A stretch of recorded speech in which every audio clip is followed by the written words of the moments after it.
Evening all student and all hearing my channel 2%। तो सभी श्रोताओं को मेरा शाम का नमस्कार और सभी श्रोताओं से मेरा विनम्र निवेदन है कि हमारे चैनल को अंत तक देखें, वीडियो को अंत तक देखें, चैनल को सब्सक्राइब करना, फॉलो करना ना भूलें, जिससे आपको आपके ज्ञानवर्धक चीजें आपको हम वनडे कंपटीशन से संबंधित सारी जानकारियां देते रहें, जिसमें कि पहले हम तो आपको मोटिवेशनल वाक्य देते हैं, जिससे आपका पढ़ाई के प्रति यदि रुचि नहीं है तो आप अपनी रुचि को उधर पढ़ाई की तरफ बढ़ाइए, जिससे आपका भविष्य सुरक्षित हो सके और माता पिता का नाम रोशन हो सके और पास पड़ोस जवार का नाम भी रोशन हो सके और जिससे आपको सम्मान भी मिले। तो इन्हीं शब्दों के साथ हम आपको अपने मोटिवेशनल वाक्य में आ रहे हैं। रिस्पेक्ट योर मदर, अपने माता का सम्मान करो। Do not show the power of your tongue, यानी अपनी माता के प्रति अपने शब्दों का, अपने जीभ का, यानी सब टंग बने जीभ और शब्दों का प्रयोग शक्ति मत दिखाओ। एंड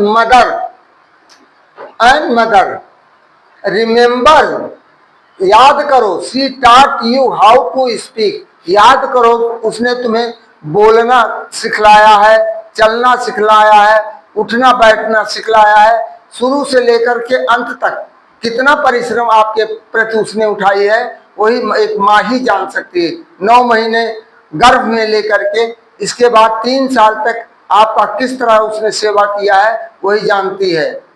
इसके बाद जब आपका हाथ पांव चलने लगता है तब भी वो आपका करती है। जब तक आप एक युवा अवस्था में पहुंचते तब तक वह मरते दम तक माँ हमेशा आपको आपके उज्जवल भविष्य की कामना करती रहती है। आपके आंख में कभी आंसू नहीं देखना चाहती है, वो माँ होती है।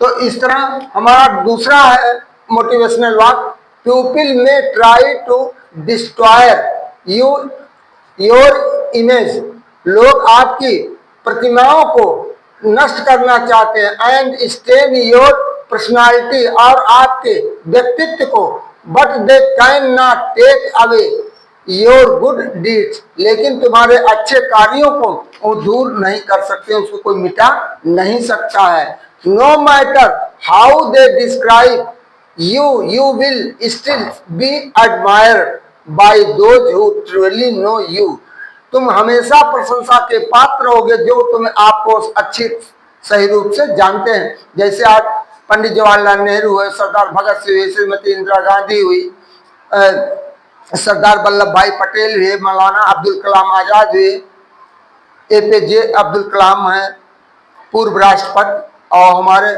जिसको missile man of the India कहा जाता है मदर टेरेसा हुई, उनके कृतित्वों को कोई भुला नहीं सकता। इस तरह तमाम विभूतियां हमारे देश में पैदा हुई थी। और इस तरह तीसरा है, if you do not leave your past in the past, ये तुम अपने पुराने बीते हुए बातों को नहीं भूलते हो, इट विल बी डिस्ट्रॉय, तब आप नष्ट हो जाओगे। योर फ्यूचर, आपका भविष्य भी, live for what today has to offer, आज तुम्हें क्या बुला रहा है, not what yesterday has taken away, जो आप बीता हुआ समय का आप कभी मत करिए, आने वाले समय के प्रति हमेशा आप सचेत रहिए। इस तरह चौथा है, मनुष्य अपने संस्कार और विचारों से बड़ा कहलाता है, मनुष्य अपने संस्कार और विचारों से बड़ा कहलाता है, वरना पैसा तो भिखारी भी कमाता है, वरना पैसा तो भिखारी भी कमाता है, पैसे से कोई बड़ा इंसान नहीं बन सकता है। पांचवा है, पुराने कपड़े पहनकर मैंने, एक बच्चा छोटा सा है, वो अपनी पिता की स्थितियों को देख करके भावुक होकर के वो अपनी बातों को व्यक्त कर रहा है। पुराने कपड़े पहनकर मैंने उनको पैसे बचाते देखा, पुराने कपड़े पहनकर मैंने उनको पैसे बचाते देखा है, इसलिए मैं उनके पैसों का इज्जत करता हूँ, इसलिए मैं उनके पैसों का इज्जत करता हूँ, क्योंकि मैंने पापा को कड़ी धूप एवं कीचड़ में कमाते देखा है, क्योंकि पापा को मैंने कड़ी धूप एवं कीचड़ में कमाते देखा है। इसलिए वो बच्चा अपने मनोभावना में भावना रख करके अपने पिता की दशा को देख करके वो आगे बढ़ने का निरंतर प्रयास करता है और पढ़ लिखकर एक बड़ा अधिकारी बन जाता है और तब पिता को सारी सुख सुविधाएं देता है। और इस तरह छठवां है, जिंदगी की मुश्किलों से डरा नहीं हूं, जिंदगी की मुश्किलों से डरा नहीं हूं, हाँ थोड़ा टूटा जरूर हूं पर मरा नहीं हूं। जिंदगी की मुश्किलों से डरा नहीं हूं, हाँ थोड़ा टूटा जरूर हूं पर मरा नहीं हूं। सातवां है, जिंदगी मुश्किलों से भरी हुई है, जिंदगी मुश्किलों से भरी हुई है, हौसला हमें अपने अंदर भरना है, हौसला हमें अपने अंदर भरना है। मुश्किलें हर एक इंसान पर आती हैं, मुश्किलें हर एक इंसान पर आती है, तो कोई निखर जाता है तो कोई बिखर जाता है। तो ऐसी स्थितियों में हमें घबराना नहीं चाहिए। परेशानियां हर व्यक्ति के सामने आती है, तो उस समय हमें बड़े धैर्य के साथ कार्य लेना चाहिए, अपने विवेक को नहीं खोना चाहिए, हमारा विवेक शून्य ना हो। उस समय हमें और चिंतन मनन की तरफ भागना चाहिए कि हम इस समस्या का निदान कैसे करें, इसका उसका निदान खोजें, ना कि भावनाओं में बह करके उल्टा सीधा कदम उठा ले। तमाम लोग ऐसे हैं, भावनाओं में बह करके कोई सुसाइड कर लेता है, कोई एक दूसरे का हत्या कर देता है, कोई अपने परिवार में ही जाकर के लोग विघटन कर देते हैं। तो ऐसा नहीं करना चाहिए, हमें वो ऐसी परिस्थितियों में हमें घबराना नहीं चाहिए। तो इसी के साथ हम आज विश्व के इतिहास में जो कुछ कल के अवशेष थे उसके बारे में आज आपको डिटेल देने जा रहे हैं। तो हमारा विश्व का इतिहास, इंग्लैंड में गृह युद्ध के दौरान समर्थकों का क्या कहा जाता है? इंग्लैंड में गृह युद्ध के दौरान समर्थकों को क्या कहा जाता है? कैवेलियर। क्या कहा जाता है? कैवेलियर।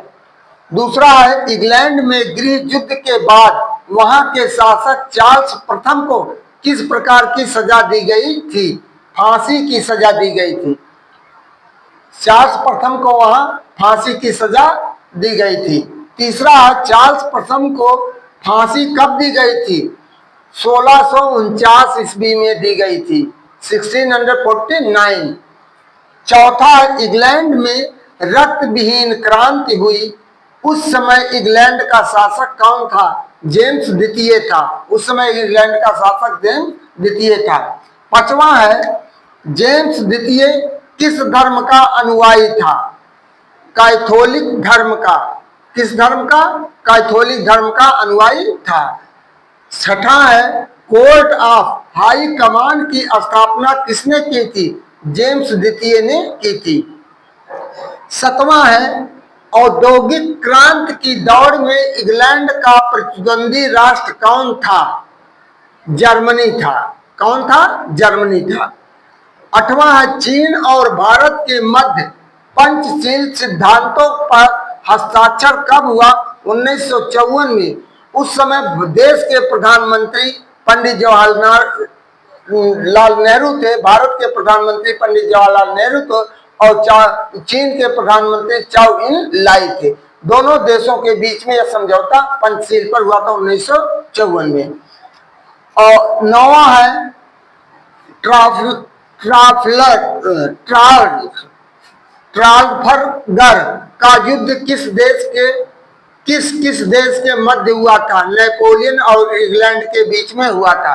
10वां है, जिस समय विलियम द्वितीय को इंग्लैंड की राजगद्दी पर बैठने का न्योता दिया गया था, वहां का शासक कौन था? हॉलैंड का शासक था। 11वां है, ट्यूडर वंश से संबंधित कौन थी? रानी एलिजाबेथ प्रथम थी। 12वां है, इंग्लैंड में औद्योगिक क्रांति का आरंभ किस उद्योग से हुआ था? सूती कपड़ा उद्योग से प्रारंभ हुआ था। 13वां है, सर्वप्रथम पक्की सड़क बनाने की विधि कहाँ निकाली गई थी? स्कॉटलैंड से निकाली गई थी। 14वां है, किस व्यक्ति ने पक्की सड़क बनाने की विधि निकाली थी? मैकेडम ने। 15वां है, सर्वप्रथम नहर कब बनाई गई थी? 1761 ईस्वी में नहर बनाई गई थी। और 16वां है, प्रथम नहर कहां से कहां तक निकाली गई थी?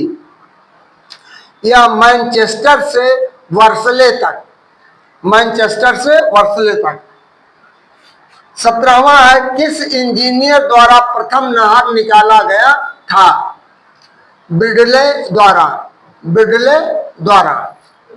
18वां है, भाप इंजन का प्रयोग सर्वप्रथम किसने किया था? जॉर्ज स्टीफेंसन ने, जॉर्ज स्टीफन ने। 19वां, भाप के इंजन का सर्वप्रथम प्रयोग कब हुआ था? 1814 ईस्वी में। 20वां है, सर्वप्रथम भाप के इंजन का प्रयोग किसके लिए किया गया था? खानों से बंदरगाहों तो कोयला ले जाने के लिए किया गया था। इस तरह 21वां है, यदि समाज में क्रांति लानी हो तो क्रांति का नेतृत्व नवयुवकों के हाथ में देना चाहिए, किसने कहा था? जोसेफ मेजनी ने कहा था।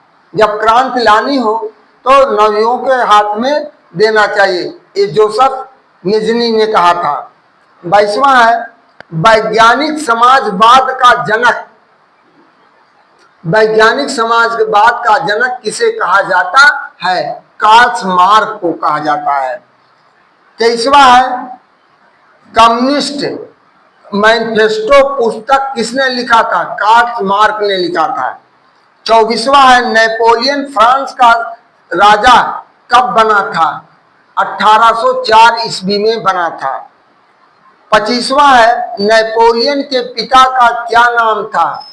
कार्लो बोनापार्ट, कार्लो बोनापार्ट उनके पिता का नाम था। 26वां है, आधुनिक फ्रांस का जनक किसे कहा जाता है?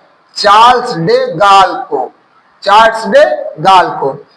इस तरह 27वां है, इंग्लैंड को बनियों का देश किसने कहा था? इंग्लैंड को बनियों का देश किसने कहा था? नेपोलियन ने कहा था इंग्लैंड बनियों का देश है। 28वां है, शून्यवाद का जनक किसे कहा जाता है? तुर्गनेव को, तुर्गनेव को। और 29वां है, आधुनिक रूस का निर्माता किसे माना जाता है? स्टालिन को। किसे माना जाता है? स्टालिन को। 30वां है, चीन की यात्रा करने वाला प्रथम यूरोपीय कौन था? मार्क पोलो था। इस तरह आज का टॉपिक हमारा विश्व के इतिहास के साथ समाप्त हो रहा है।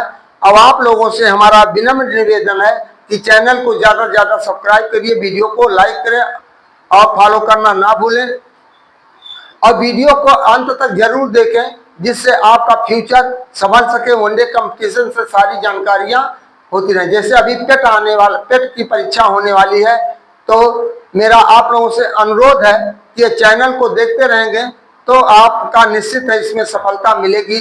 तो कल इस तरह हम आपके इंग्लिश में एंटोनिम्स और सिनोनिम्स के बारे में बताएंगे। उसमें कौन सिनोनिम्स, एंटोनिम्स कुछ शब्द देंगे। तो इन्हीं शब्दों के साथ मैं आपके उज्जवल भविष्य की कामना करते हुए, अपने वाणी को विराम देते हुए, आपको उज्जवल भविष्य की कामना पूर्ण करते हुए आपको गुड इवनिंग, थैंक यू, धन्यवाद।